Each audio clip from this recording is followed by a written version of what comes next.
ये भूतिया कहानी एक सच्ची घटना पर आधारित है। लद्दाख के पहाड़ियों के बीच एक छोटा सा गांव, जहां के लोग भूतिया हवेली के नाम से मशहूर एक पुराने और डरावने हवेली से दूर रहते थे। उस हवेली के बारे में कहा जाता था कि वहां एक आत्मा भटकती है जो किसी को भी नुकसान पहुंचा सकती है। गांव के कुछ निडर युवक जो ऐसी कहानियों पर विश्वास नहीं करते थे, उन्होंने एक रात उस हवेली में जाने का फैसला किया। गांव के कुछ लोगों ने उन्हें समझाया कि वहां जाने की कोई जरूरत नहीं। उन्होंने कहा, हम भूत प्रेत जैसी चीजों पर विश्वास नहीं करते, हम जाकर देखेंगे कि वहां क्या चीज है। वे सब रात के समय चल पड़े। चारों ओर अंधेरा छाया हुआ था और हवेली तक पहुंचने वाली रास्ता जंगल से होकर गुजरता था। जैसे ही वे हवेली के पास पहुंचे, एक अजीब सी ठंडी हवा चलने लगी।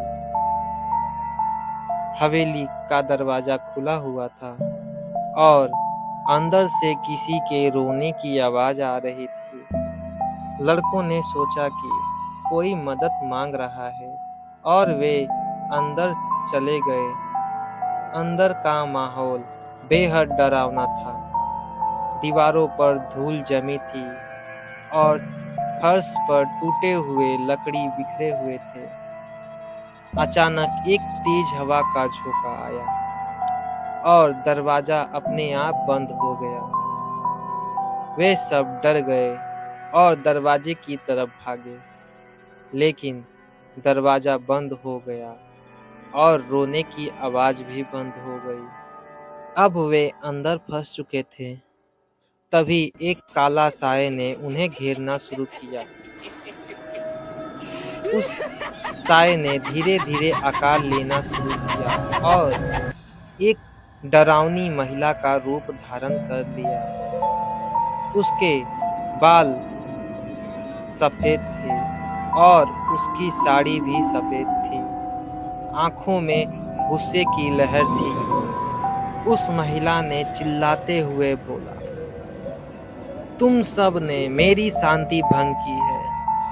अब तुम में से कोई भी जिंदा यहाँ से वापिस नहीं जाएगा।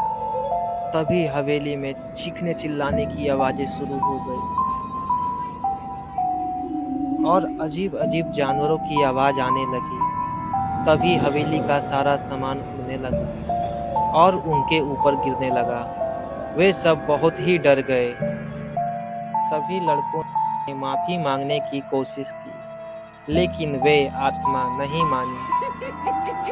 उन्होंने सोचा कि शायद वे इस भूतिया हवेली में हमेशा के लिए कैद हो गए हैं।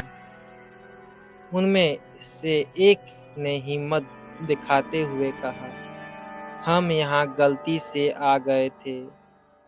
हम आपके लिए कोई परेशानी नहीं चाहते थे। कृपया हमें छोड़ दीजिए। तभी गांव का मुखिया हवेली के अंदर आया और साथ में एक तांत्रिक भी ले आया था। तांत्रिक अपने तंत्र मंत्र से उस भूत को बंधक बना लिया और तांत्रिक ने बोला, दोबारा इस हवेली में कोई ना आए।